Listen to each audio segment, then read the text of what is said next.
गोपियों के द्वारा गोवर्धन का गुणगान। श्लोक क्रमांक 18। हंताय मद्रिरबला हरिदास वर्यो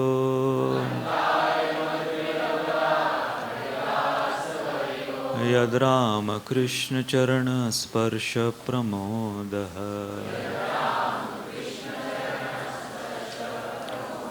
मानं तनोति सहगो गणयोस्तयोर्य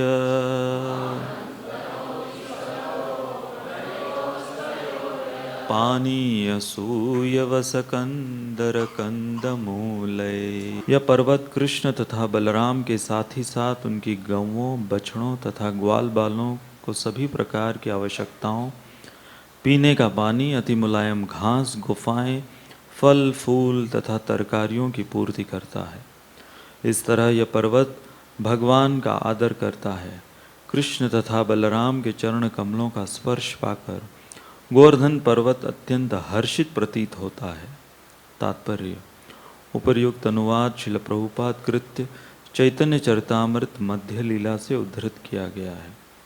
श्रील विश्वनाथ चक्रवर्ती ठाकुर ने गोवर्धन पर्वत के ऐश्वर्य की विवेचना इस प्रकार की है।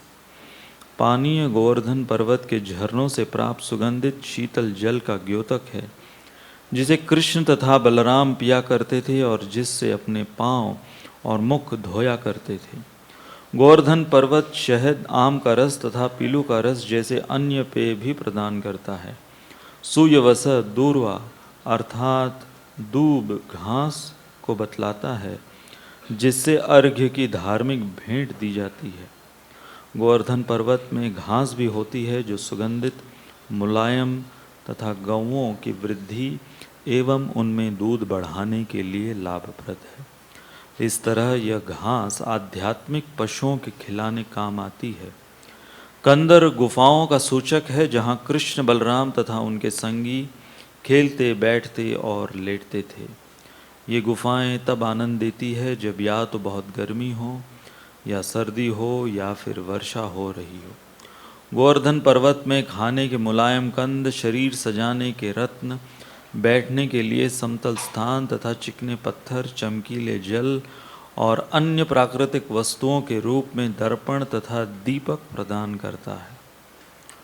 ओम अज्ञानतिमिरान्धस्य ज्ञानाञ्जनशलाकया चक्षुरुन्मिलितं येन तस्मै श्रीगुरवे नमः।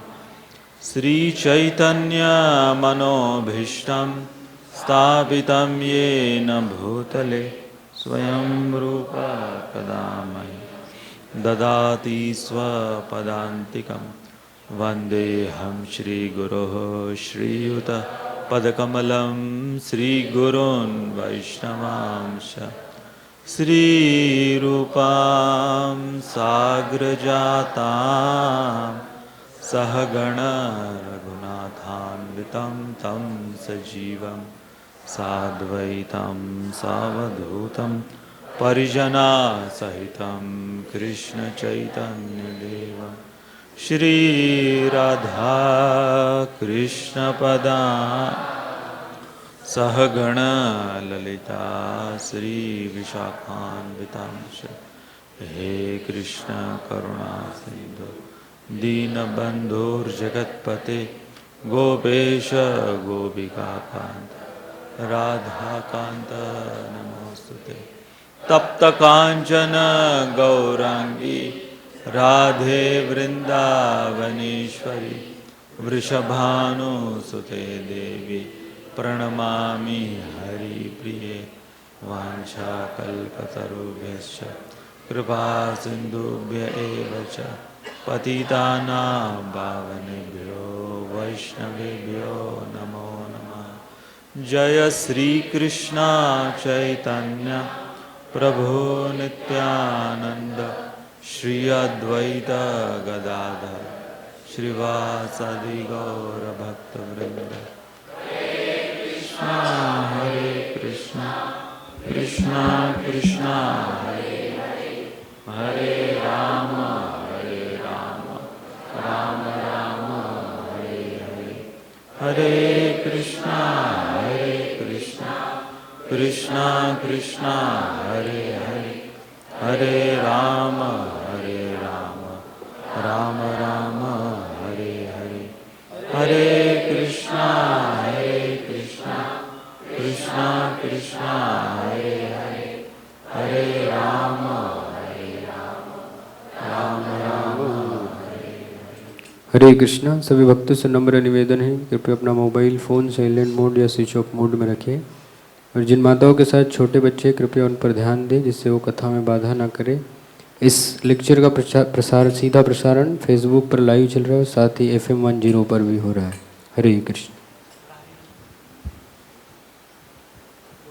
सभी भक्तों से निवेदन है कि कृपया आगे आ जाए ताकि बाद में आने वाले भक्तों को जगह मिले।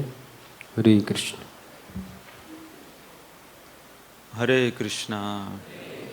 सभी भक्तों का स्वागत है हमारे आज के रविवार के श्रीमद् भागवतम क्लास में।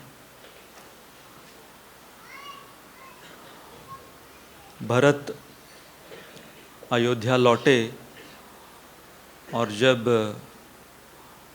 कैकेयी ने ये समाचार सुनाया उनके पिता के निधन का, राम सीता लक्ष्मण के वनवास का, तो भरत अपने आप को कोसने लगे कि पता नहीं मैंने कौन से पाप किए जिसके वजह से मैं मुख्य कारण बना। हालांकि उनका कोई दोष नहीं था, परंतु वो अपने ऊपर दोष ले रहे थे। ये लक्षण होता है एक प्रामाणिक सुसंस्कृत वैष्णव का। तो जब कैकेयी ने भरत की ये प्रतिक्रिया देखी तो कैकेयी जो है वो सहम गई कि क्या उसकी योजना थी, क्या प्लान्स उसके थे, क्या अपेक्षाएं थीं उसकी, क्या सोचा था।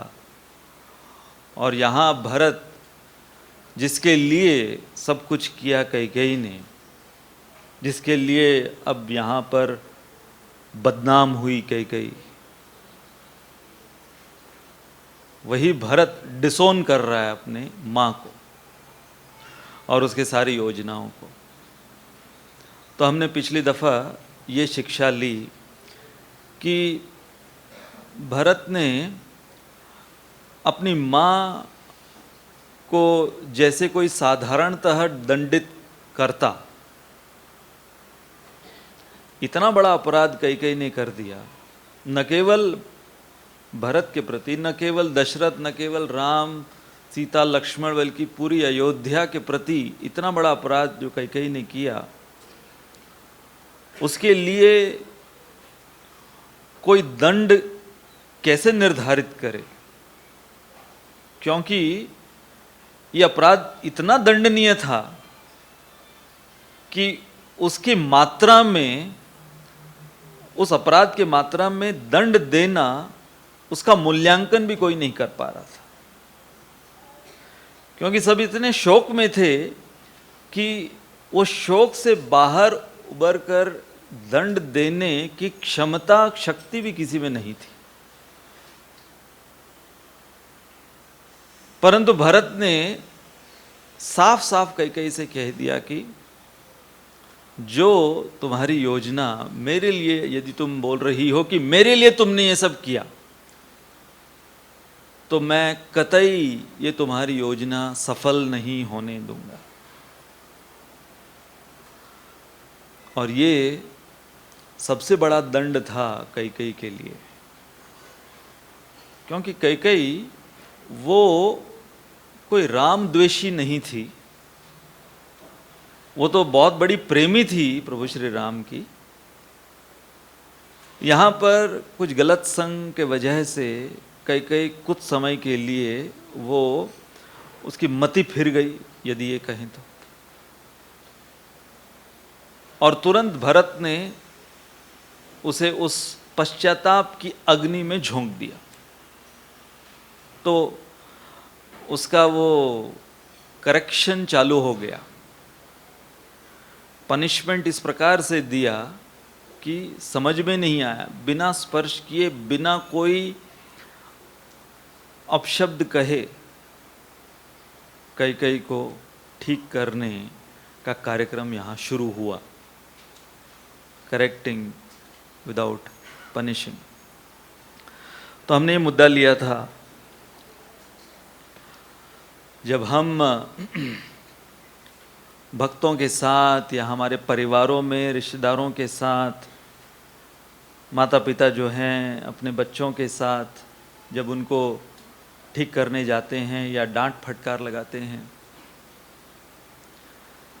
तो बहुत बार होता क्या है कि हमारे मन में एक लावा उबलता रहता है, और किसी और कारण की वजह से होता है। बहुत बार बहुत से कारण उसके अंदर हो सकते हैं, लेकिन जब सामने कोई उसको ट्रिगर कर देता है तो वो उसके ऊपर उलट देते हैं। तो ये एक कला है। यहाँ पर ये जो दो मुद्दे हम लिए पिछली बार, ये एक बहुत विशेष कला है। This is an art, scolding without shouting.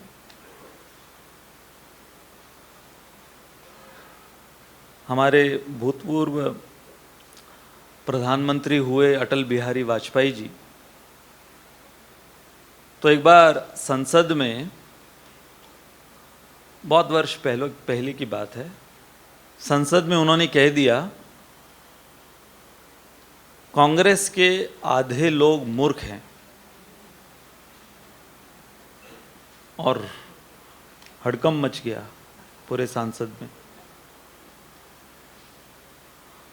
और फिर उनको लोकसभा के जो अध्यक्ष है उन्होंने कहा कि आपको माफ़ी मांगनी होगी, ये जो आपने वाक्य कहा।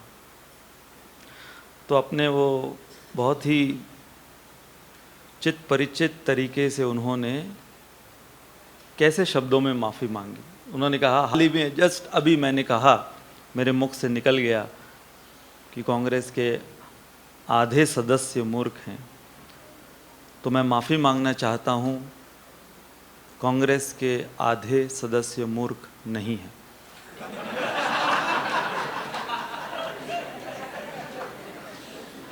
अब जिनको समझना था वो समझ लिए। क्या कहते हैं इसको? Scolding without shouting. This is an art. जैसे इलेक्शन का टाइम चल रहा है तो बहुत लोग बहुत से दावे देते हैं, हम तुम्हारे अकाउंट में ये डाल देंगे, इतने पैसे डाल देंगे, उतने पैसे डाल देंगे। तो इसको एक और टर्म हम ऐड कर सकते हैं, प्रॉमिसिंग विदाउट डूइंग। जैसे correcting without punishing, scolding without shouting, promising without doing. तो ये किसके समान है, ये जो दावे दे रहे हैं? एक व्यक्ति, उसको एक नेता ने कहा अपने प्रवचन, जो भी भाषण में, उसने कहा कि 400 रुपए में जिंदगी भर तुम्हें बैठकर खाने मिलेगा, कुछ करने की जरूरत नहीं, केवल 400 रुपए दो और जिंदगी भर बैठकर खाने मिलेगा। तो सभी बहुत इससे इम्प्रेस हो गए, और बहुत अपीलिंग ऑफर था, ये टेम्पटिंग ऑफर था। सबने 400 रुपए निकाल कर दिए, तो सबको एक एक चटाई दे दी गई, जिंदगी भर बैठकर खाना। अब सुनने में आपको कैसा लगा? 400 रुपए में जिंदगी भर बैठकर खाना। तो कई बार इस प्रकार के दावे दिए जाते हैं। तो हमने ये कुछ उदाहरण लिए थे पिछली बार कि कैसे करेक्टिंग विदाउट पनिशमेंट शास्त्रों से उदाहरण लिए थे। जैसे हाल ही में भारतीय वायुसेना ने जो एयर स्ट्राइक किया बालाकोट पाकिस्तान में, तो वहाँ पर वो लोग उसको एक्सेप्ट नहीं कर रहे हैं, एडमिट नहीं कर रहे हैं, और वहाँ के जो मीडिया है वो कहता है कुछ हुआ ही नहीं है। जैसे सर्जिकल स्ट्राइक जब हुआ था उस समय भी पाकिस्तान ने पूरा उसको एक डिस्क्लेमर दे दिया था, यहाँ पर कुछ भी नहीं हुआ। तो ये जो सर्जिकल स्ट्राइक और ये जो एयर स्ट्राइक हुआ, ये किसके समान है? ये जब किसी को पाइल्स होता है उसके समान है। तो क्या हुआ? पाकिस्तान को पाइल्स हुआ, उसके समान है। बहुत दर्द होता है लेकिन किसी को बोल नहीं सकते।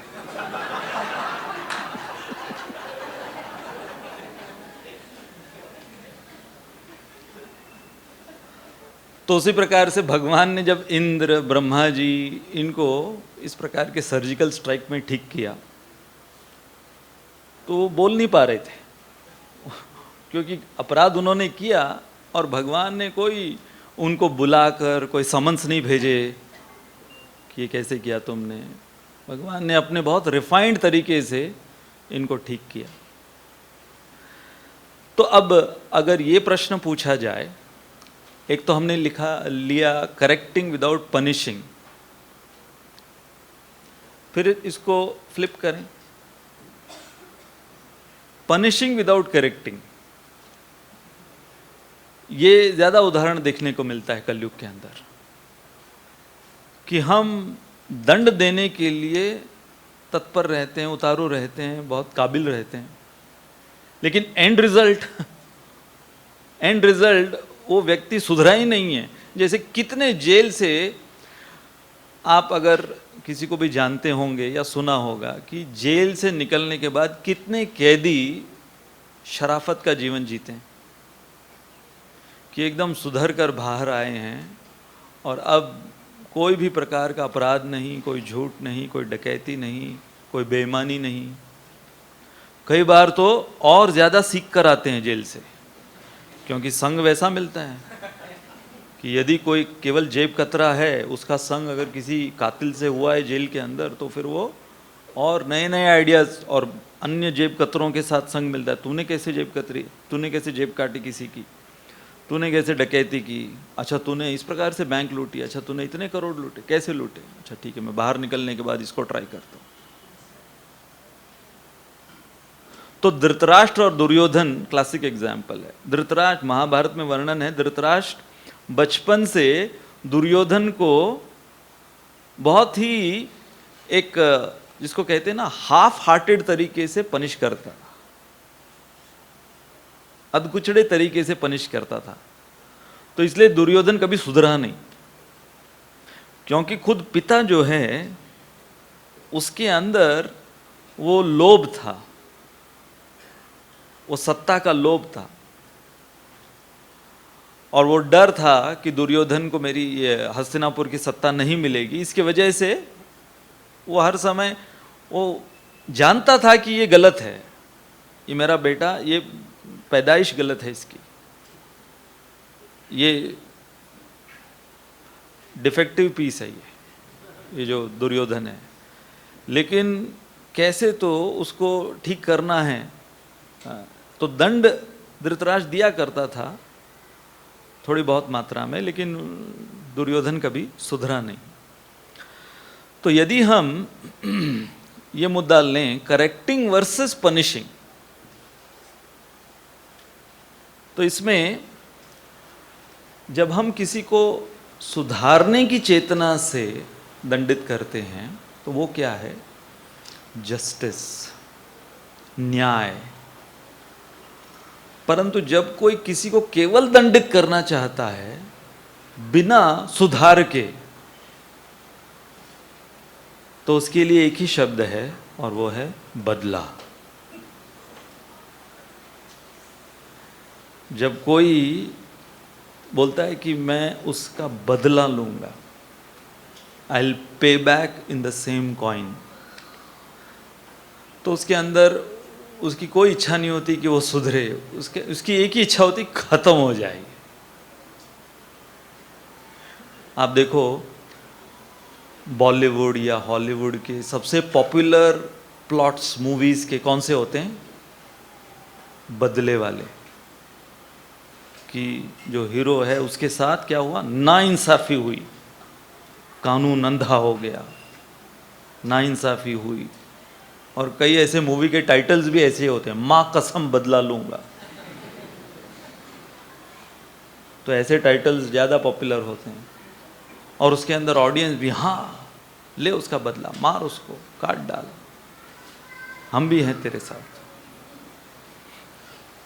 तो ये जो बदले की भावना है, जिसके अंदर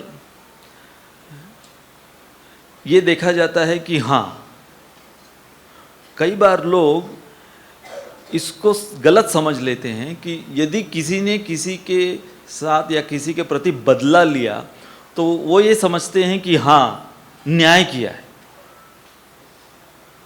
परंतु न्याय और बदले में बहुत अंतर है। जैसे कि अब यदि हम जस्टिस और रिवेंज को लें, तो जस्टिस या न्याय वो कौन सी वस्तु है कि उसका पर्पस, उसका उद्देश्य है सोसाइटी में एक शांति या ऑर्डर लेकर आना। जबकि बदले की भावना जब किसी के अंदर होती है तो वो बहुत इंडिविजुअलिस्टिक होती है कि इस व्यक्ति के साथ मुझे मेरा जो हिसाब चुकता करना है। बदला क्या है? उस व्यक्ति के साथ मेरा हिसाब चुकता करना। जैसे हाल ही में इस विजिट में मुझे बताया गया था एक सच्ची घटना, अमेरिका में एक पत्नी विधवा हो गई, उनके पति ने वहाँ आत्महत्या कर ली, क्योंकि वो जिस कंपनी में पति काम करता था, 25 साल से काम कर रहा था, और उसे जो नेक्स्ट प्रमोशन मिलना था इतनी मेहनत करने की वजह से, तो बॉस ने अपने किसी आदमी को रख दिया, टिपिकल स्टोरी वहाँ पर, और उसे निकलवा दिया। किसी साजिश में उसको फ्रेम किया कि तूने ऐसी ऐसी चोरी करी है, और उसको निकलवा दिया। तो वो इतने कर्जे में था, इतने होप्स थे उसके, तो उसने आत्महत्या कर ली। पत्नी विधवा हो गई और उसने नोट में लिख दिया कि मैं अब और नहीं ये जिल्लत झेल पाता, इसलिए मैंने अपने आप को ख़त्म कर दिया। तो ये पत्नी, बॉस इस पत्नी को नहीं जानता है, कभी मिला नहीं, लेकिन पत्नी बॉस को जानती थी, कहाँ रहता है, कैसा दिखता है, परिवार में कौन कौन है। तो इसने 5 साल लगाए, पूरी प्लानिंग करी बदला लेने की, और ये नौकरानी बनकर गई वो बॉस के घर पर। और वहाँ पर एक एक कर कर सारे उस बॉस के फैमिली मेंबर्स को उसने ख़त्म कर दिया। और ये सच्ची घटना। तो ये क्या है? जब जस्टिस कोई अपने हाथ में लेता है, बोलते भी है ना, कानून को अपने हाथ में लेना। अब देखिए, हमने पिछली बार जो महाभारत की कथा ली, जब दुर्योधन वो चिढ़ाने के लिए, अपना ऐश्वर्य वो दिखाने के लिए वहाँ पहुँचा वन में, जहाँ पांडव वो अपना वनवास बिता रहे थे, और गंधर्वों ने गिरफ्तार कर लिया दुर्योधन को। तो नदी के इस ओर, सरोवर के इस ओर पांडव वगैरह वो सब देख रहे हैं कि दुर्योधन गिरफ्तार हो गया, और सबसे ज़्यादा प्रसन्न भीम होते हैं। बोलते हैं कि मैं भी जाता हूँ, 1-2 और लात घुसे लगाता हूँ इस दुर्योधन को। तब युधिष्ठिर महाराज, अब देखो युधिष्ठिर महाराज वो क्षत्रिय हैं और क्षत्रिय जो है उनके अंदर जस्टिस या न्याय वो देना किसी को, इसकी प्रधानता होनी चाहिए। बदले की भावना से ज्यादा न्याय वो मिले किसी को, इसकी प्रधानता होनी चाहिए। तो युधिष्ठिर महाराज ने देखो वहां पर भीम को कहा कि नहीं, उल्टा तुम दोनों जाओ, अर्जुन भीम तुम दोनों जाओ और दुर्योधन को रिहा करो, उस गंधर्व से बचाओ दुर्योधन को। और भीम युधिष्ठिर महाराज की ओर देख रहे हैं कि अरे हमें क्या करना है, वो उसने वहां पर गड़बड़ की है, उन दोनों का झगड़ा चल रहा है, वैसे भी वो हमारा दुश्मन है।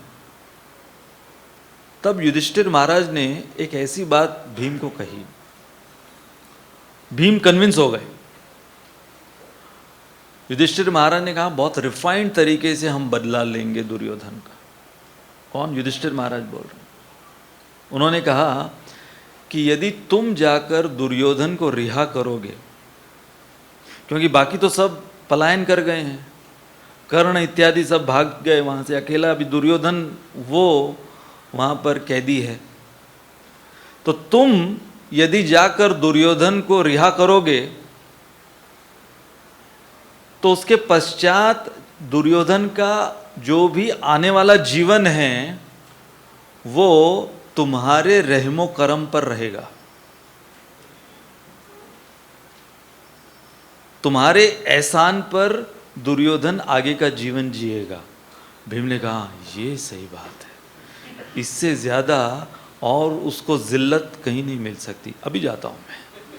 और हुआ, जब दुर्योधन को बचा लिया अर्जुन ने और भीम ने, और उसके पश्चात उसको कहा यार अब तेरे पे एहसान करते हैं हम, ले जी तू जी, हमारे एहसान तले तू जी। तो दुर्योधन आत्महत्या करने गया, मैं नहीं जी सकता। तो महाभारत में बताया गया है कि जब भीम ने गदा का प्रहार दुर्योधन के ऊपर किया था, उससे ज्यादा चोट दुर्योधन को इस समय पड़ी थी भीम की,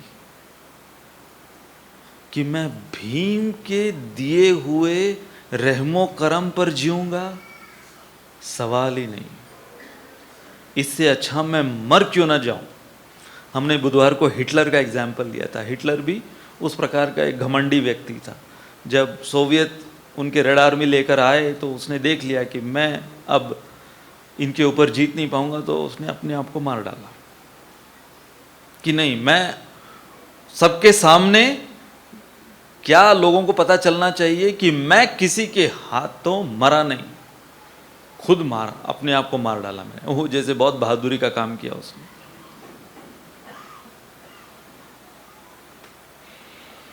तो अब प्रश्न है कि महाभारत का युद्ध पांडवों ने जस्टिस के आधार पर लड़ा या बदले के आधार पर लड़ा? क्या कहोगे आप?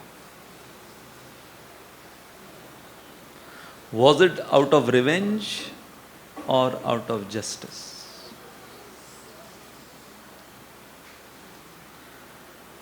आप लोग कंफ्यूज्ड लग रहे हैं। हाँ, उसके अंदर बदले की भावना थी,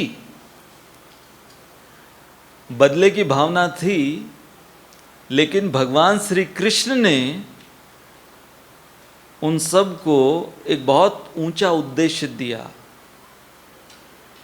कि भगवान श्री कृष्ण ने केवल ये नहीं कहा कि दुर्योधन का वध करो, कर्ण का वध करो, एक कौरव सेना को हराओ। नहीं, भगवान का उद्देश्य था कि पूरे विश्व के सम्राट पांडव बने ताकि धर्म की स्थापना हो। और मुख्य उद्देश्य धर्म की स्थापना, और उस धर्म की स्थापना में जो अवरोध आ रहे थे वो ये कुरुसेना थी। तो इसलिए मुख्य उद्देश्य क्या था कि ऑर्डर इस्टेब्लिश होना सोसाइटी के अंदर। अब इस मुद्दे को थोड़ा और हम आगे लेते हैं कि जब हम वैष्णव के साथ एक डिवोटी कम्युनिटी में और विशेष रूप से एक संस्था में जब हम एक वैष्णव समुदाय में हैं, तो दो चीज़ें अक्सर हमारे सामने आती हैं जिसको बैलेंस करना बहुत मुश्किल होता है। तो हमने शुरुआत करी, लेसन कौन सा था? Correcting without punishing, scolding without shouting.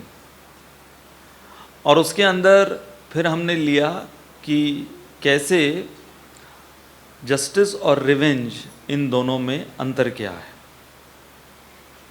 अब यहाँ पर जस्टिस एंड फॉरगिवनेस, उल्टा, रिवेंज का उल्टा, क्योंकि बदले की भावना ये सब तो कहीं पर हमारे किसी भी शास्त्र में एज अ वैष्णव हमको नहीं सिखाया जाता।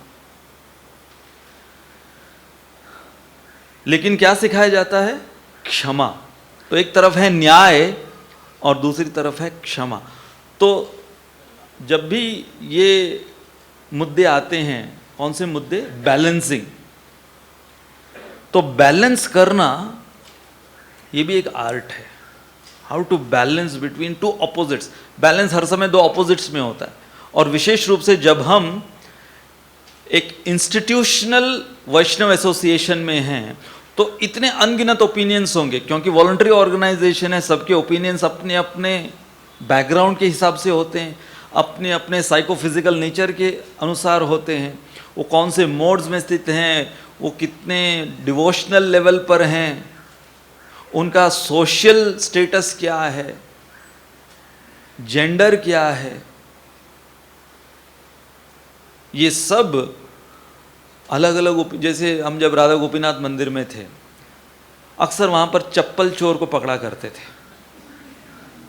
बहुत से वो चप्पल चोर, हमारे जानकीनाथ प्रभु तो वहाँ पर खास इन्वॉल्व थे शू स्टॉल पर। तो वहाँ पर चप्पल चोर को पकड़ा करते थे, हम जानकीनाथ प्रभु को चुरा के यहाँ ले आए।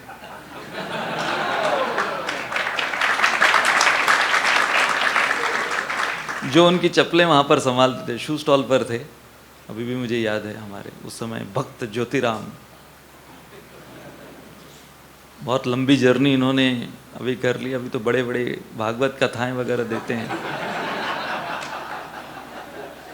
और इतनी शक्ति उनको प्राप्त हुई है क्योंकि इतने वैष्णव की पाद सेवा की उन्होंने।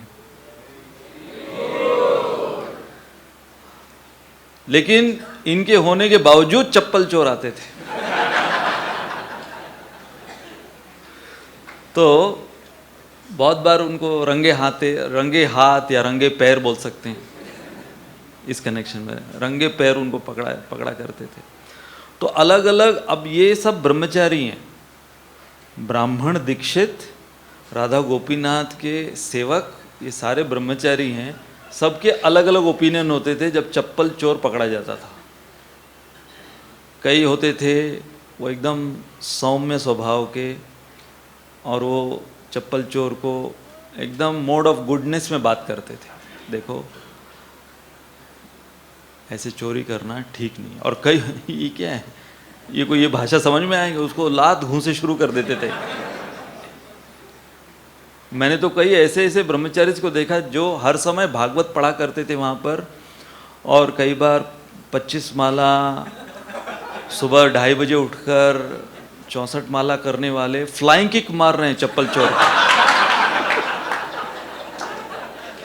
तो मैंने कहा ये रूप तो कभी देखा नहीं था प्रभु जी का। तो उसमें मान लो कि एक कोई रास्ते चलता जो कि एक पेशेवर चप्पल चोर है, प्रोफेशनल चप्पल चोर है, उसमें इतने मत होते थे। क्या मत होते थे? न्याय किया जाए या फिर इसको क्षमा किया जाए, मार दिया जाए या छोड़ दिया जाए, बोल तेरे साथ क्या सुलूक किया जाए। तो हम इस मुद्दे को लेंगे। आज की हमारे सिटिंग में मोस्टली हम जस्टिस क्या है, हमारे शास्त्रों के अनुसार जस्टिस क्या है ये देखेंगे, और फिर शायद हमारे अगले सिटिंग में हम लेंगे फॉरगिवनेस, और फिर जस्टिस और फॉरगिवनेस, न्याय और क्षमा, इसको कैसे बैलेंस किया जाए। तो भगवत गीता के अनुसार फॉरगिवनेस या क्षमाशील होना ये ब्राह्मणों का गुण है। शमो दम तपश्चौचम ज्ञानम विज्ञानम आस्तिक्यम ब्रह्म कर्म स्वभावजम शांतिर आर्जवम एवच। तो यहाँ पर भगवान कह रहे हैं कि एक ब्राह्मण जो है वो शांति को प्राप्त होता है क्योंकि वह हर समय क्षमाशील होता है। जैसे श्रील प्रभुपाद परपोर्ट में लिखते हैं, a Brahmana, a true genuine Brahmana has the capacity to forgive endlessly. परंतु जब न्याय की बात आती है तो वो गुण एक क्षत्रिय का बताया गया है। जैसे हमने अभी चर्चा की युधिष्ठिर महाराज, तो क्षत्रिय जो है उनके अंदर क्षमा वो उनको शोभा नहीं देती। हाँ, इंडिविजुअली वो एक अलग बात है, परंतु क्षत्रिय का अर्थ क्या है कि जो एडमिनिस्ट्रेटर हैं,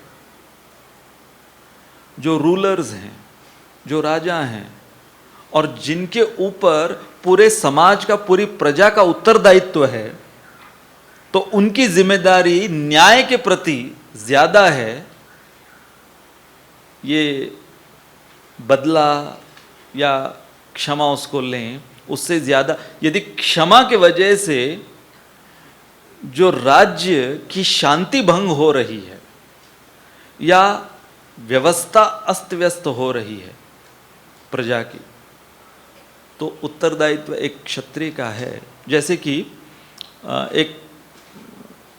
एक साधु की कहानी हम हमारे गीता कोर्स में पहले सुनाया करते थे कि एक नदी के तट पर साधु तपस्या कर रहे थे, तो उन्होंने देखा कि उस नदी से एक बिच्छू बाहर आने का प्रयास कर रहा है।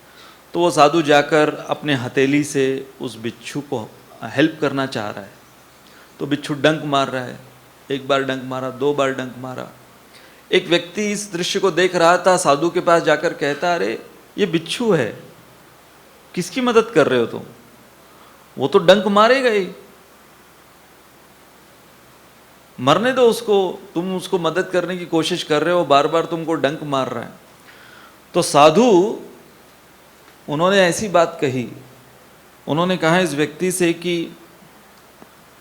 यदि ये बिच्छू अपना स्वभाव नहीं छोड़ रहा, डंक मारने का स्वभाव नहीं छोड़ रहा, तो मैं एक ब्राह्मण साधु होने के नाते क्षमा करने का जो मेरा स्वभाव है मैं क्यों छोड़ूं? वो मुझे डंक मार रहा है, मैं क्षमा कर रहा हूं, डंक मार रहा है, मैं क्षमा कर रहा हूं। लेकिन हम यदि क्षत्रियों का कुछ उदाहरण लें तो ये दो मुद्दे सामने आते हैं, एक है शास्त्र और एक है शस्त्र। तो फिर से शास्त्र जो है वो ब्राह्मणों का शस्त्र है। तो ब्राह्मण जो है वो शास्त्र के आधार पर वो किसी को ठीक करने की कोशिश करते हैं, जो कि आइडियल होना चाहिए। जैसे पृथु महाराज का एग्जाम्पल है श्रीमद् भागवत में, परीक्षित महाराज का एग्जाम्पल है। जब पृथु महाराज ने देखा कि पृथ्वी वो सारे रिसोर्सेस को दबाए हुए है और वो उनकी प्रजा को जो मिलना चाहिए वो पृथ्वी देवी नहीं दे रही, अनाज, फल, तरकारियां इत्यादि नहीं दे रही, तो फिर पृथु महाराज वो पृथ्वी को दंडित करने के लिए शस्त्र उठा लेते। वैसे ही परीक्षित महाराज भी शस्त्र उठा लेते हैं जब वो देखते हैं कि ये व्यक्ति आगे चलकर वो मूर्तिमान कली निकलता है जो कि प्रहार कर रहा है गाय और बैल के ऊपर। तो यहाँ पर जो क्षत्रिय स्वभाव है, क्षत्रिय स्वभाव वो शस्त्र निकालकर रेगुलेट करने की कोशिश करते हैं। इसलिए वो कहावत है ना हिंदी में, लातों के भूत बातों से नहीं मानते। तो पहले फर्स्ट आइडियल प्रिंसिपल क्या है? बातें। बातें मतलब शास्त्र। परंतु कई होते हैं ऐसे कि उनको वो भाषा समझ में नहीं आती, तो इसलिए कहा गया है कि लातों के भूत बातों से नहीं मानते। एक और इंसिडेंट मुझे याद आ रहा है। जब मैं चौपाटी में था तो हम लोग एक प्रोग्राम के लिए जा रहे थे। हम 3 ब्रह्मचारी थे। मैं नया नया ज्वाइन किया था। संकीर्तन प्रभु, पता नहीं आप लोग कितने उनको जानते हैं, हमारे गोपीनाथ ब्रह्मचारी आश्रम के बहुत पुराने वरिष्ठ ब्रह्मचारी हैं और उनका डिस्पोजिशन एकदम प्यूरिफाइड मोड ऑफ गुडनेस का है।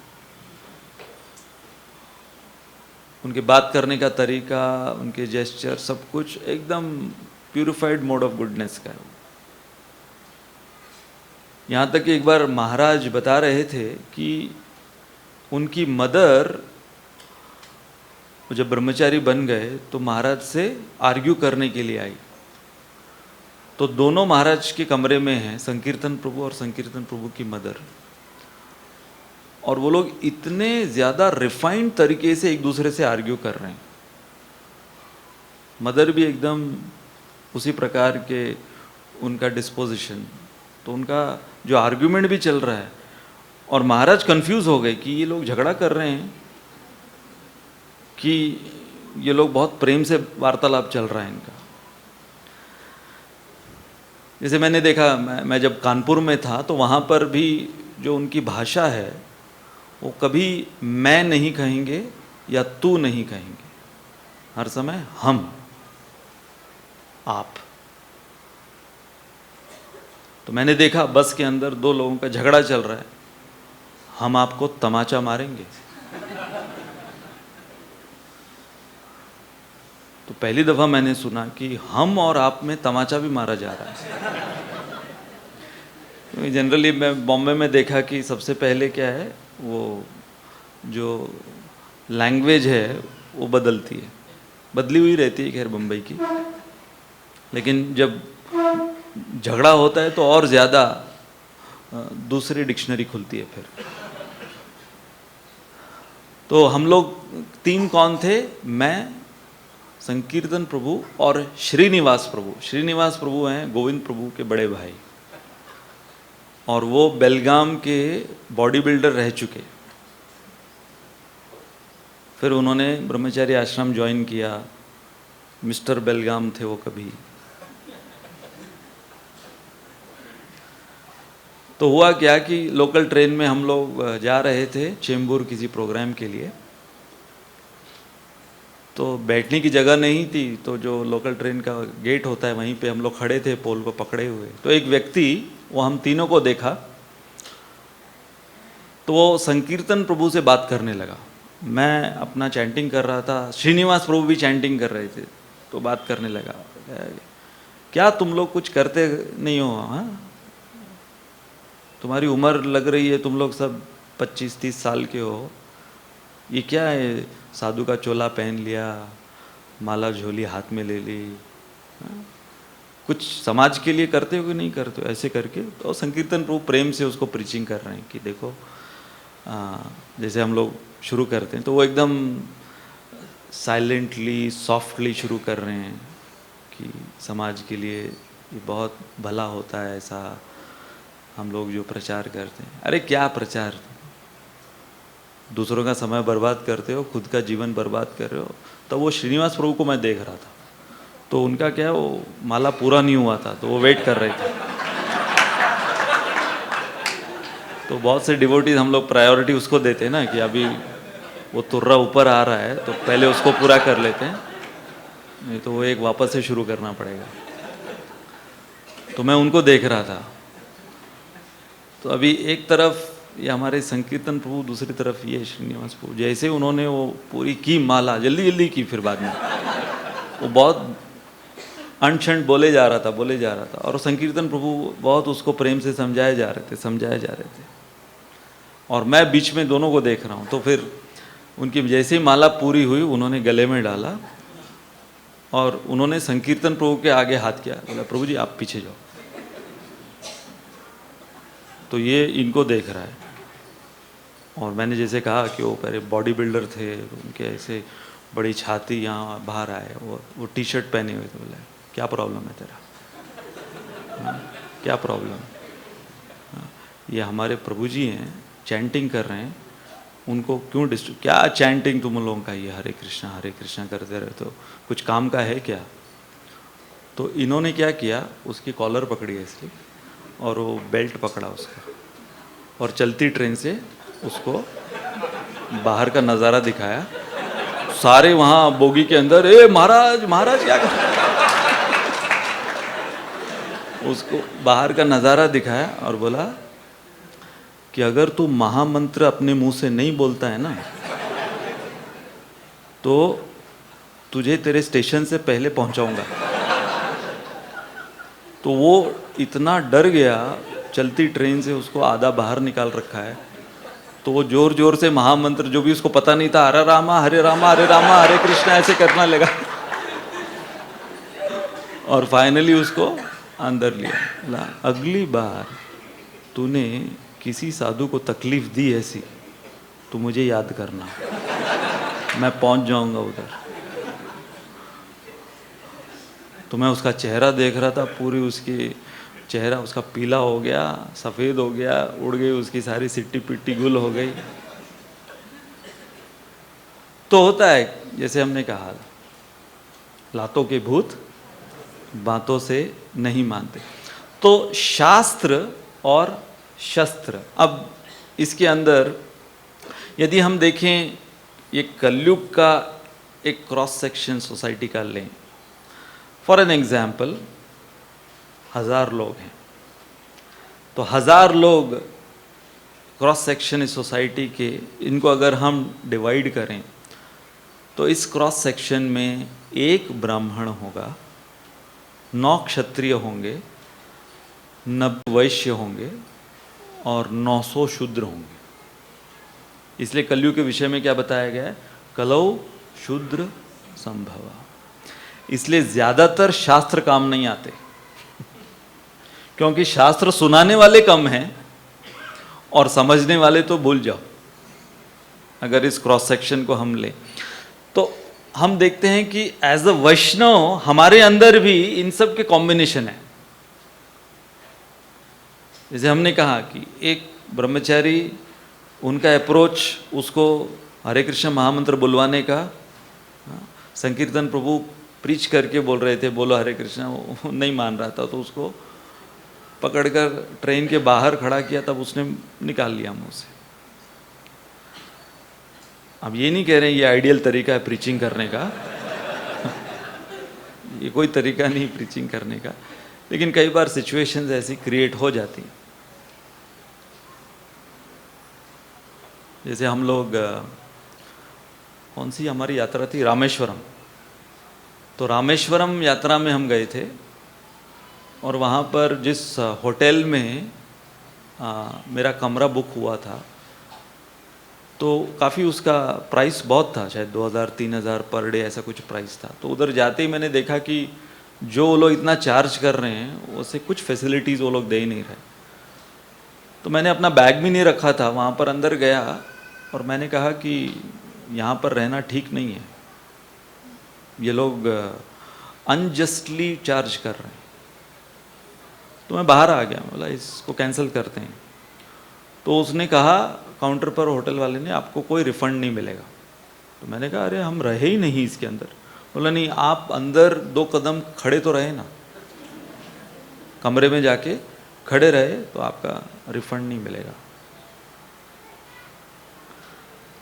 तो फिर उस समय मैंने अपना वो थोड़ा अतीत का मोड़ सामने लाया। पहले प्रेम से समझाने की कोशिश करी, कहते ना बातों से नहीं समझ में आ रहा था, शास्त्र सुनाए नहीं समझ में आया। तो फिर हमारे पूरे टीम को बुला लिया कि आ जाओ सब लोग, सारी टीम को बुलाया और मैं जस्ट बोलने ही वाला था कि ठीक है हम आपको आपके 2000 रुपये दे देंगे, लेकिन जो आपका ये कांच का दरवाज़ा है लॉबी का ये वो, उसको रिपेयर करने में आपके और 10,000 जाएंगे खाली। तो पुलिस को बुलाओ ये वो, ठीक है बुलाओ पुलिस को। फाइनली फिर उनको थोड़ा उस प्रकार की धमकी जब दी गई तो उन्होंने रिफ़ंड कर दिया वो, क्योंकि उनको कोई अंदाज़ा नहीं था। उनको लगा कि ये कुछ वैसे भी समाज में काम के नहीं हैं, तो ये लोग इनके ऊपर कुछ भी हम शोषण कर कर शासन कर कर कुछ भी निकलवा सकते हैं। तो बेसिकली आप देखते हैं कि एक डिवोटी के अंदर भी आप अलग अलग प्रोपोर्शन इसके पाओगे, ब्राह्मण क्षत्रिय वैश्य शूद्र। जैसे डिवोटीज भी, अगर कोई ब्राह्मणिकल टाइप का डिवोटी है, उसको आप पूछो, कोई श्लोक पूछो कि प्रभु जी वो जो जीव और भगवान भिन्न है और अभिन्न है, इसका कौन सा श्लोक है? जो ब्राह्मण टाइप का व्यक्ति होगा वो बहुत खुश हो जाएगा, तुरंत वो शास्त्रों में से श्लोक निकालेगा। अब कोई वैश्य टाइप का वैष्णव है, उसको आप बोलो कि ये श्लोक ढूंढो, तो उसने कहा इतने सारे पुराण, पूरी गीता, भागवत, कितने सारे श्लोक में से मुझे क्या पता कौन सा श्लोक होगा। बिना श्लोक के सुना तो क्लास, वैसे भी किसको समझ में आता है।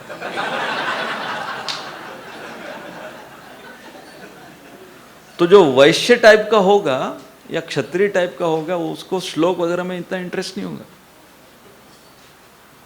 लेकिन जो ब्राह्मण टाइप के होंगे, जैसे हमारे कृष्णधन प्रभु, उनको पूरी भगवत गीता कंठस्थ है, कितने सारे हजारों श्लोक उनको कंठस्थ हैं। और कई हम आप जैसे, हमको अगर मुश्किल से एक श्लोक बोलना आ जाए तो हम लोग अपने आप को बहुत बड़ा पंडित मानते हैं। और वो भी कौन सा श्लोक? हरे कृष्णा कृष्णा कृष्णा हरे हरे, हरे राम राम राम। वो हम लोग फुल वॉल्यूम में हाथ ऊपर करके बोल लेते हैं।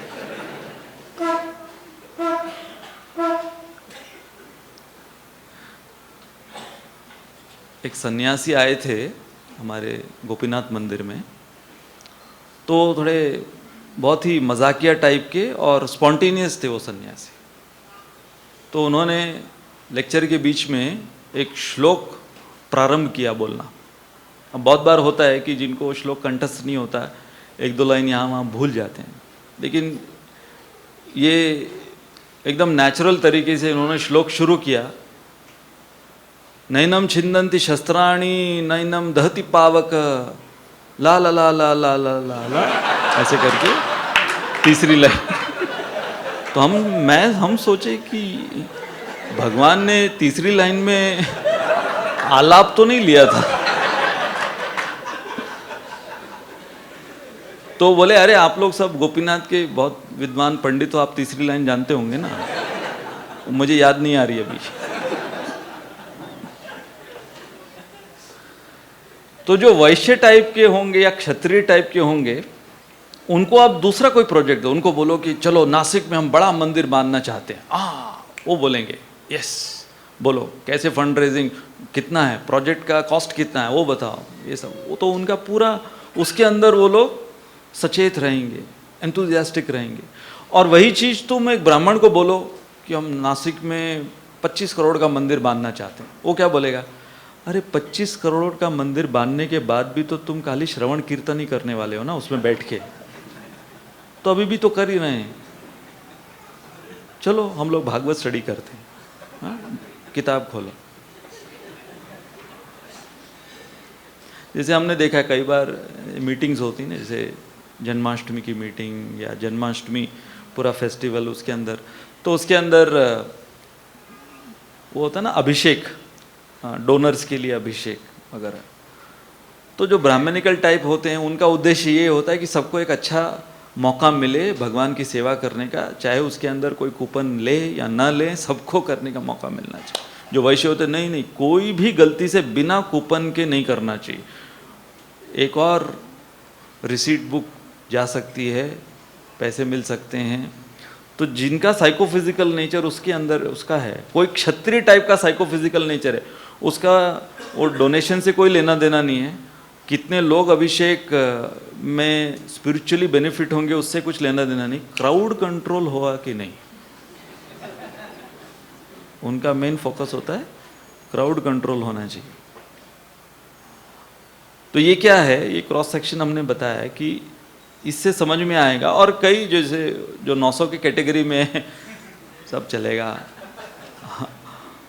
आप लोग आनंदित हो जाओ फेस्टिवल में, हम भी एज ए स्पेक्टेटर आके भाग ले लेंगे, हमको खाली प्रसाद की प्लेट दे देना बस।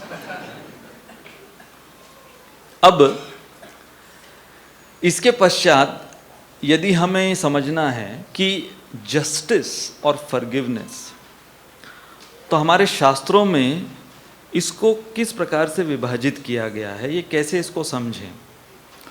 तो सबसे पहले फर्स्ट लेवल है इंडल्जेंस। इंडल्जेंस मतलब जो आगे पीछे कुछ देखते नहीं, लगे हुए हैं इंद्रिय भोग में। लेकिन शास्त्रों में जब बताया जाता है कि तुम यदि अनियंत्रित इंद्रिय भोग में लगोगे तो उसके ऐसे ऐसे परिणाम होते हैं। जैसे श्रीमद् भागवत के 5म स्कंद में अलग अलग प्रकार के नरकों का वर्णन है। तो इसको कहते हैं डिटरेंट, डिटर्जेंट नहीं by the way, deterrent. Deterrent मतलब खौफ पैदा करना। जैसे क्रिश्चियनिटी के अंदर वो लोग, जैसे हम चर्चा कर रहे थे, वो कहते हैं कि अगर आप जीसस को सरेंडर नहीं होंगे तो आप नर्क, एटर्नल डैम्नेशन टू हेल बोल देते हैं। तो लोग फिर डर के मारे, that is called, Bhaktivinoda Thakur भी कहते हैं चैतन्य शिक्षामृत में, from fear of God to love of God. तो ये जो डिटरेंस है उसके पश्चात है एब्स्टिनेंस। एब्स्टिनेंस मतलब मैं स्वेच्छा से अपने जीवन को नियंत्रित रखूंगा। डिटरेंस और एब्स्टिनेंस में अंतर क्या है? डिटरेंस खौफ के कारण है, डर के कारण कि मुझे उसका ऐसा परिणाम भुगतना पड़ेगा, तो डर के कारण मैं वो नहीं करता हूँ। जैसे एक वॉल्टेयर कर एक फिलॉसफर हुआ, वो नास्तिक था और नास्तिक का प्रचार करता था और लोगों को कन्विंस कर देता था कि भगवान है ही नहीं, नास्तिकवाद का कन्विंस कर देता था लोगों को। लेकिन उसके घर के जो नौकर थे, जब भी वो लेक्चर देता था नास्तिकवाद के ऊपर, तो घर के नौकरों को कभी वो लेक्चर अटेंड करने के लिए अनुमति नहीं देता था। तो लोगों को समझ में नहीं आता, जब सारी दुनिया में प्रचार कर रहा है नास्तिकवाद का, लेकिन अपने घर के नौकरों को नहीं। क्यों? उसने देखा कि जब कोई भगवान पर विश्वास करता है, तो भगवान पर जो विश्वास करते हैं वो डर के कारण चोरी नहीं करते।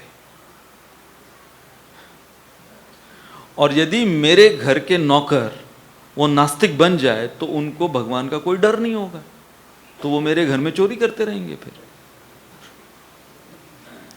सो just to create that deterrence within his servants, he would never preach atheism to them. तो इसे क्या समझ में आ रहा है कि बहुत से लोग भगवान के पास डर के मारे आ रहे हैं,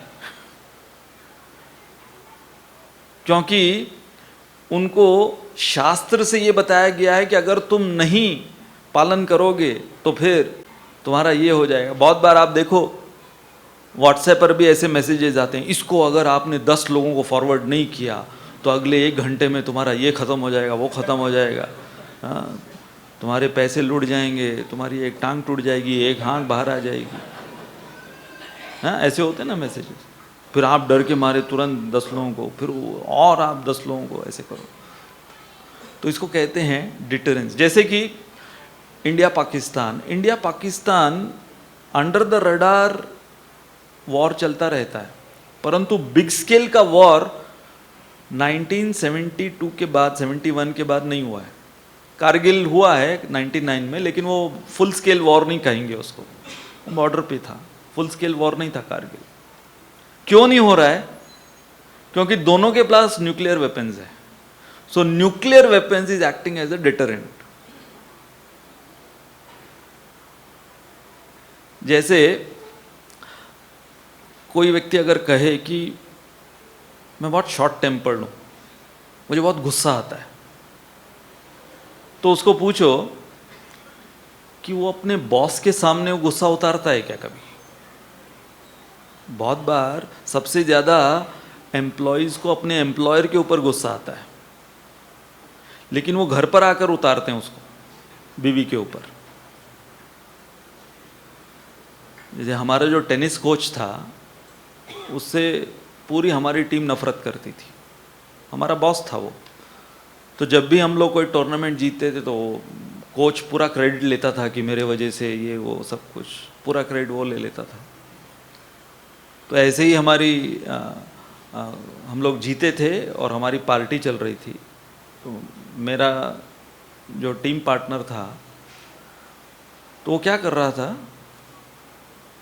वो रेस्टोरेंट में फोर्क होता है, फोर्क कांटा, तो कांटा ऐसे सामने रख के बॉस को देख रहा था, ऐसे कर रहा था, ऐसे ऐसे। तो बहुत समय तक वो कर रहा था। तो मैंने पूछा तुम ये क्या कर रहे हो? बोला बहुत अच्छी फीलिंग आ रही है। तो वो बहुत सारे हमारे टीम मेंबर्स थे, तो वो दूसरी टेबल पे बैठा हुआ था बॉस, तो उसको वो फोर्क से ऐसे देख रहा। तो मैंने क्या फीलिंग आ रही? बोले ऐसी फीलिंग आ रही कि ये अपना जो टेनिस कोच है ना, जेल में बंद है और ये कांटे जो है ना, वो जेल की सलाखें हैं। तो जब मैं ऐसे देखता हूँ ना, तो मुझे फीलिंग आती है कि उसको मैंने जेल में बंद रखा है। तो क्रोध जो है, आप देखो कई बार कई लोगों का क्रोध जो है साइलेंट हो जाते हैं, चुप हो जाते हैं, कुछ नहीं बोलते। वो एक तरीका है उनका। कई लोग जो हैं वो मुंह फुला लेते हैं और उनके चेहरे को देखकर समझ में आता है कि इसके अंदर बहुत दबा हुआ क्रोध है। बोलते हैं ना, सूजा हुआ मुंह फुला हुआ। तीसरी कैटेगरी है दे एक्सप्लोड। डायरेक्टली उनके जो लैंग्वेज है वो वोकैबुलरी बदल जाती है, लैंग्वेज वॉल्यूम बदल जाती है। और कई हैं जो फिजिकल, वो उठा के यहाँ वहाँ कुछ फेंकने लगते हैं, क्रॉकरी तोड़ देंगे, ये वो। They express their anger like that. लेकिन उसके अंदर जहां हम कह रहे हैं ना डिटरेंस, तो वो सामने वाले व्यक्ति को देखेंगे। अगर वो बॉस है तो वो डिटरेंस का काम करता है। फिर क्यों?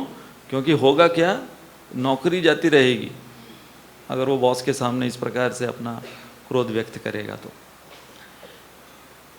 जैसे कि वेस्ट में और इंडिया में भी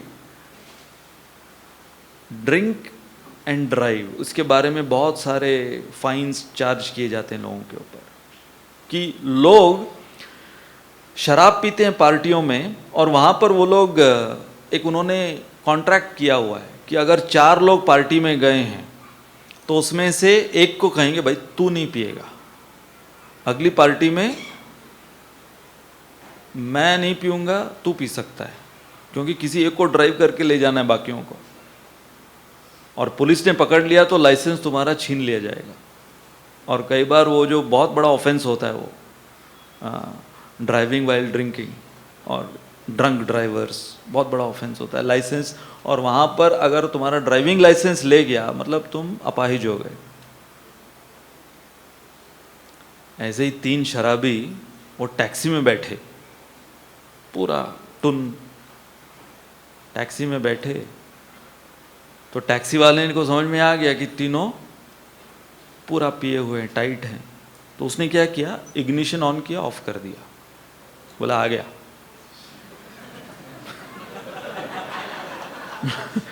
बोला आपका घर आ गया। तो पहला वाला शराबी वो बाहर निकलते हुए उसको कहता है बहुत अच्छा ड्राइविंग करता है तू, बहुत अच्छा ड्राइविंग करता है, बड़ा जल्दी ले आए। वो बाहर आ गया। दूसरे वाले ने पैसे निकाल के दे दिए, ये ले मेरी तरफ से एक्स्ट्रा। तीसरे वाले ने उसको जोर से मारा पीछे। तो ये टैक्सी वाला इसको शायद समझ गया कि मैंने चीट किया है, जोर से मारा। भला इतना तेज चलाता है, एक्सीडेंट होने वाला था।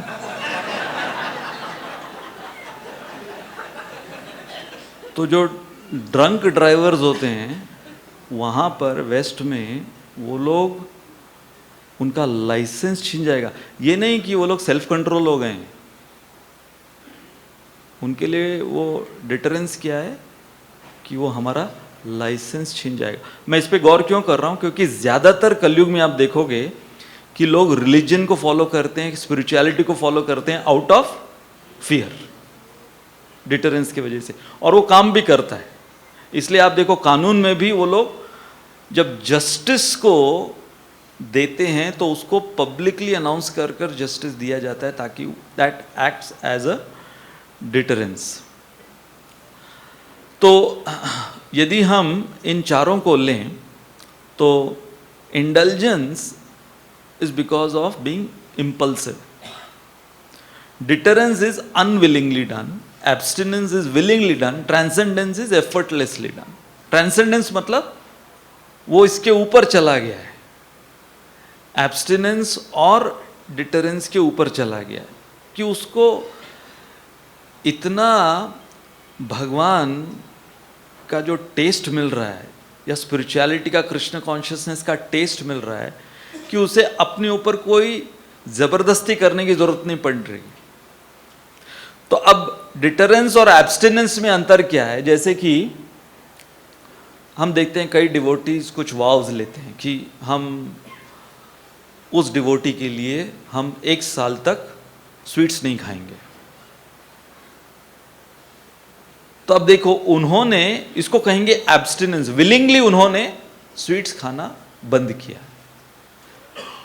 और कोई है जिसको डायबिटीज हुआ है, वो भी स्वीट्स नहीं खा रहा है, दोनों मना कर रहे हैं काउंटर पर आकर नहीं देना स्वीट।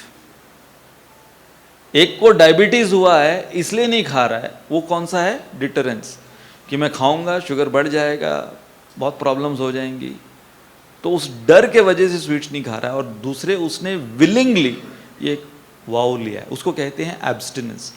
तो हमें कम से कम एब्स्टिनेंस के लेवल पर आना चाहिए, ट्रांसेंडेंस तो बहुत दूर की बात है। जैसे हम हमारे गीता कोर्स में अभी हमारे काउंसलिंग ग्रुप के प्रोग्राम में भी ये स्टोरी सुना रहे थे। जंगल में शिकारी चिड़ियों को पकड़कर ले जाया करता था, तो उनकी आबादी कम होती जा रही थी। तो वो चिड़िया एक साधु महात्मा के पास गई। साधु महात्मा ने उनको मंत्र दिया कि इस मंत्र का तुम रोज जाप किया करो और तुम बच जाओगे उस शिकारी के जाल से। तो मंत्र क्या था? शिकारी आएगा, जाल बिछाएगा, दाना डालेगा, लोभ से इसमें फंसना मत, इसका 16 माला रोज किया करो। तो सारी चिड़ियाँ इसका 16 माला करती थी। शिकारी आया, वो शिकारी सुना कि इनको कैसे पता मैं क्या क्या स्टेप्स लेता हूँ इनको पकड़ने के लिए। शिकारी आएगा, जाल बिछाएगा, दाना डालेगा, लोभ से इसमें फंसना मत, इसका मंत्र चल रहा है, मंत्र चल रहा है।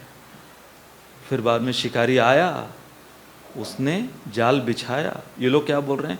शिकारी आ गया, जाल बिछा दिया। फिर उसने जब दाना डाला तो आगे का लाइन भूल गए, दाना देखकर गए, दाना को चुगने फंस गए। शिकारी उनको पकड़कर ले जा रहा है, पकड़े हुए वो पंछी उस जाल के अंदर वही मंत्र दूसरी तरीके से बोल रहे हैं। शिकारी आया था, जाल बिछाया था, दाना डाला था, लोभ से हम फंस गए।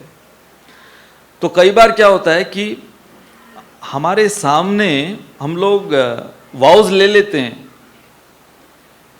क्योंकि हमारे सामने वो डिटरेंस नहीं है या ट्रांसेंडेंस नहीं है, तो होता क्या है, उसके वजह से इंडल्जेंस में हम लोग फंस जाते हैं। तो इसलिए आपको हम एक छोटा सा वीडियो दिखाना चाहेंगे जहां ये पिता अपने बच्चे को, बहुत यहाँ पर माता पिता एक्सपीरियंस किए होंगे कि आप अगर बच्चे को कुछ पौष्टिक खिलाने जाओ तो कभी नहीं खाता वो। आइसक्रीम खा लेगा, चॉकलेट तो डेफिनेटली खा लेगा, लेकिन अगर आप दलिया खिलाने जाओ नहीं खाता। तो ये पिता अपने बच्चे को देखो कैसे खिलाता है।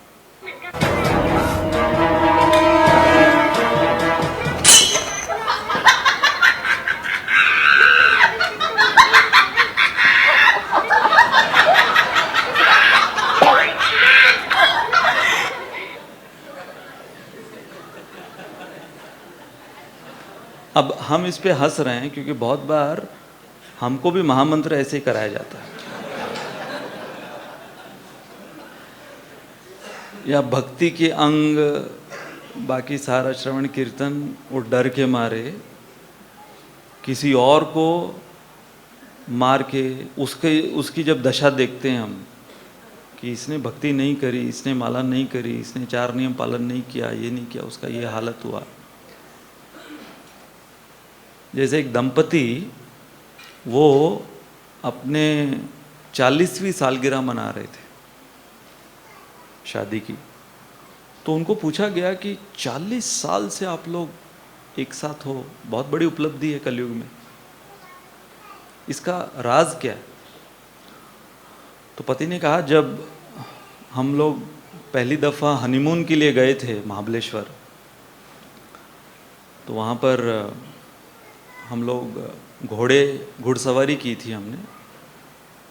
अभी नई नई शादी हुई है, तो मेरी पत्नी एक घोड़े पर थी, मैं एक घोड़े पर था। तो जो मेरा पत्नी का घोड़ा था वो बिदक कर पत्नी को उसने गिरा दिया नीचे। मेरी पत्नी उठी और घोड़े से बात करने लगी और घोड़े को कहा, पहली वार्निंग दे रही हूँ तुझे। फिर बैठ गए। फिर आगे चल के फिर से वो घोड़ा बिदका, फिर से उसको नीचे गिरा दिया। उसने कहा, सेकंड वार्निंग। जब तीसरी बार उस घोड़े ने गिरा दिया उसको, तो इसने बंदूक निकाली, घोड़े को मार डाला। मैंने जब ये दृश्य देखा, मैंने कहा, ये पागल औरत।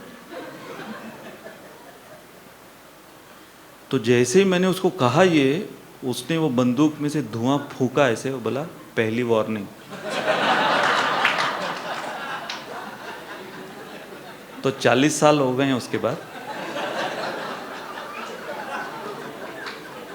हमारा दाम्पत्य जीवन बहुत अच्छा चल रहा है।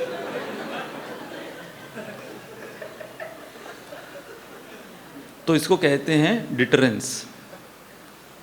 जैसे कि हमने चर्चा की, शास्त्र और शस्त्र। Regulation without education is simply deprivation.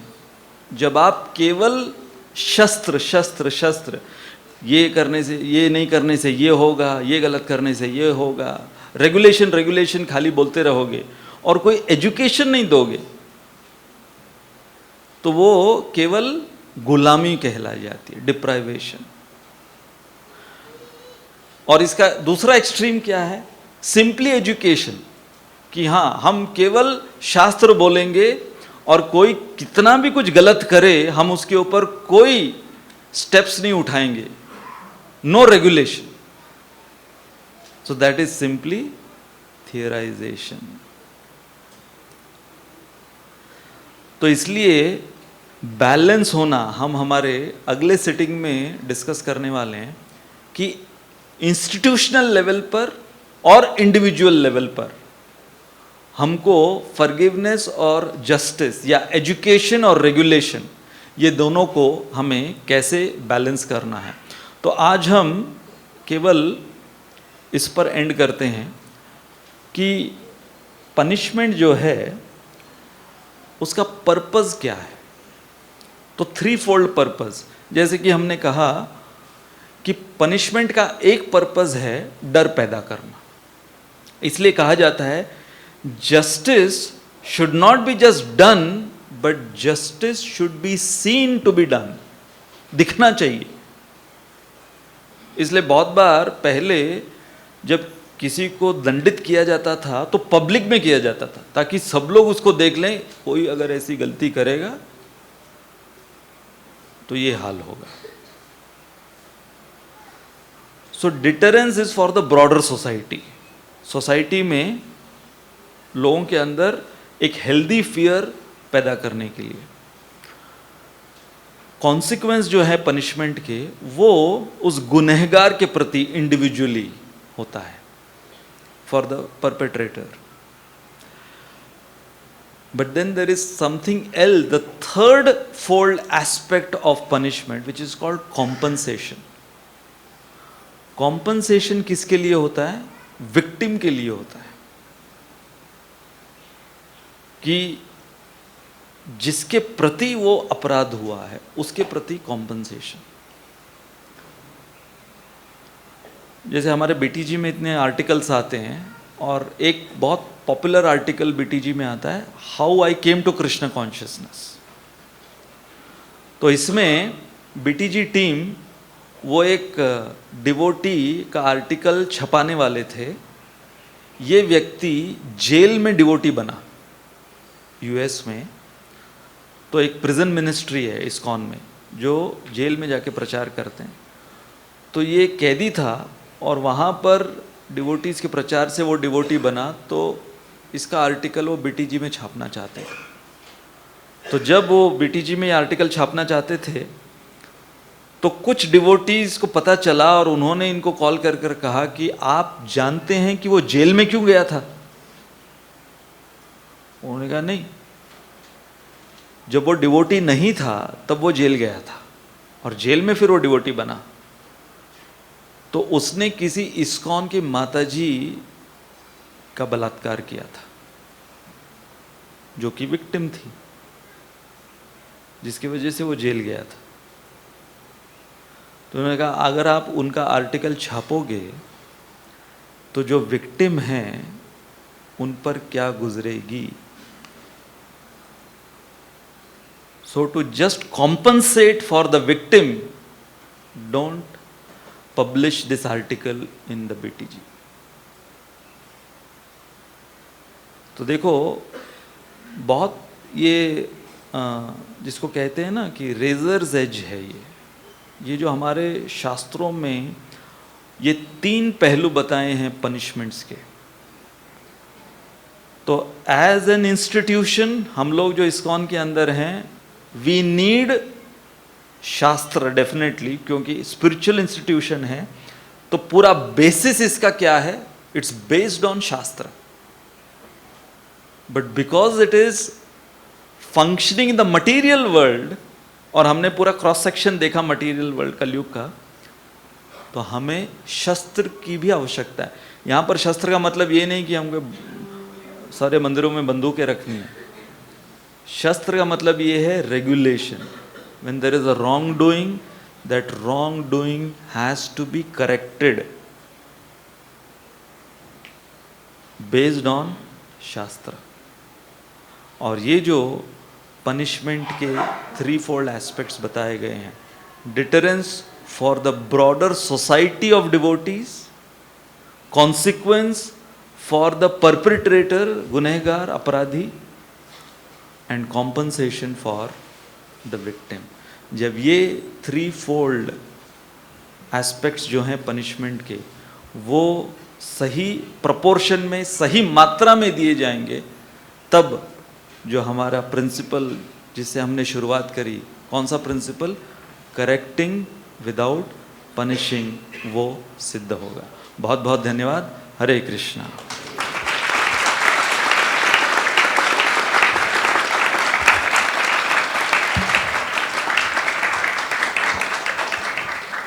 किसी का कोई क्वेश्चन है?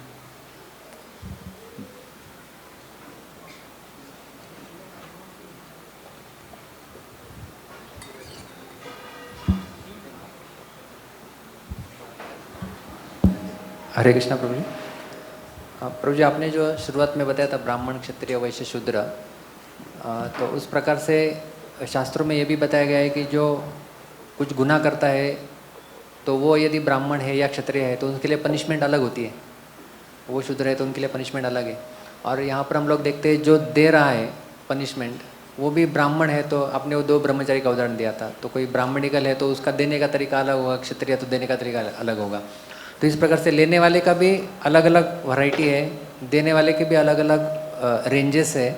तो इसमें फिर जस्टिस में कुछ ऐसा एब्सोल्यूट जस्टिस कंसेप्ट है ही नहीं, या केवल ये रिलेटिव टर्म है? फिर नहीं, वो रिलेटिव नहीं बोलेंगे, सब्जेक्टिव।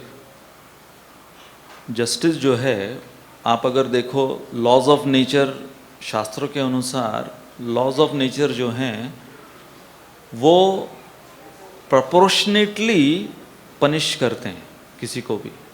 जैसे हम लोग धृतराष्ट्र का उदाहरण देते हैं कि धृतराष्ट्र अंधा क्यों पैदा हुआ और फिर उसके जीते जी 100 उसके पुत्र क्यों मारे गए, तो वो पूरा प्रोपोर्शन था उसका। जैसे आपने क्वेश्चन पूछा कि जो रिसीविंग एंड पे है और जो गिविंग है, दोनों शास्त्र उसके बारे में भी बताता है। जैसे कि चाणक्य पंडित वो गाइड करते थे किंग को कि तुम्हें इस केस में किस प्रकार का पनिशमेंट देना चाहिए। तो अगर किसी को मृत्युदंड देना है तो वो ब्राह्मण का काम नहीं कि वो ब्राह्मण जो है वो खुद जाकर उसको मृत्युदंड दे। इसलिए बहुत से ऐसे उदाहरण हैं कि जहाँ पर उनको ये करना होता था। जैसे हम लोग कहते हैं ना कि जो मांसाहारी थे वो मांस नहीं छोड़ पाते थे, तो ब्राह्मण जो हैं वो मंत्र उच्चारण के द्वारा, लेकिन उस जानवर को काटने का काम वो ब्राह्मण नहीं करते थे, क्योंकि वो उनके साइकोफिजिकल नेचर में है ही नहीं। वो या तो कोई कसाई करता था या वो खुद वो व्यक्ति करता था आंखों में देख के। तो यदि कोई ब्राह्मण है, वो अगर पनिशमेंट बता रहा है कि किसी को क्या लेवल का, कौन सा 3rd degree, 2nd degree, 1st degree, क्या पनिशमेंट उनको मिलना चाहिए, ये ज़रूरी नहीं कि that Brahmin has to execute the punishment. The Brahmin will delegate the punishment for the person. और ये जो दूसरा आप रिसीविंग एंड का क्वेश्चन आपने पूछा, हाँ, रिसीविंग एंड पर वो कौन सा साइकोफिजिकल नेचर का है। और देखो, शास्त्रों के अनुसार punishment is always for correction. तो अगर कोई बहुत रिफाइंड है, जैसे कि कोई ब्राह्मण है, उसको अगर थोड़ा सा अपमानित कर दिया जाए तो सुधर जाता है, या उसको इनडायरेक्टली बोल दिया जाए कि शास्त्र में ये बताया गया है। अभी जैसे वो बच्चे का वीडियो हमने देखा, तो बच्चा थोड़ा रिफाइंड लेवल का ऑलरेडी बच्चा है, कि उसने जब वो देखा कि वो जो भी डॉल है उसको मारा जा रहा है, तो बच्चा सुधर गया। सब बच्चे ऐसे नहीं होंगे, उनको कोई फर्क नहीं पड़ेगा, किसको भी मारो मुझे जो खाना है मैं खाऊंगा, तो उसके लिए वो काम नहीं करेगा। कोई दूसरा बहुत ही ज़्यादा शरारती बच्चा है, ज़िद्दी बच्चा है, तो उसके लिए वो काम नहीं करेगा। तो हाँ, रिसीविंग एंड भी बहुत सब्जेक्टिव पूरे हमारे मनु संहिता में बताया गया है, सब सब्जेक्टिव है वो। बट क्योंकि मोर और लेस कलयुग के अंदर जो क्रॉस सेक्शन हमने देखा कि कलो शूद्र संभव, तो ज़्यादातर शस्त्र ही काम आते हैं। आइडियली शास्त्र से पढ़कर अपने आप को सुधार लेना चाहिए, दैट इज़ आइडियल। लेकिन जब वो नहीं होता तो फिर उसी शास्त्र पर आधारित शस्त्र का इस्तेमाल करना पड़ता है। और शस्त्र का यहाँ पर मतलब है सख्ती, नॉट वेपन्स, सख्ती, रेगुलेशन, उसका वो मतलब है। और कोई प्रश्न किसी का? जय ग्रंथराज श्रीमद् भागवतम की जय, श्रील प्रभुपाद की जय।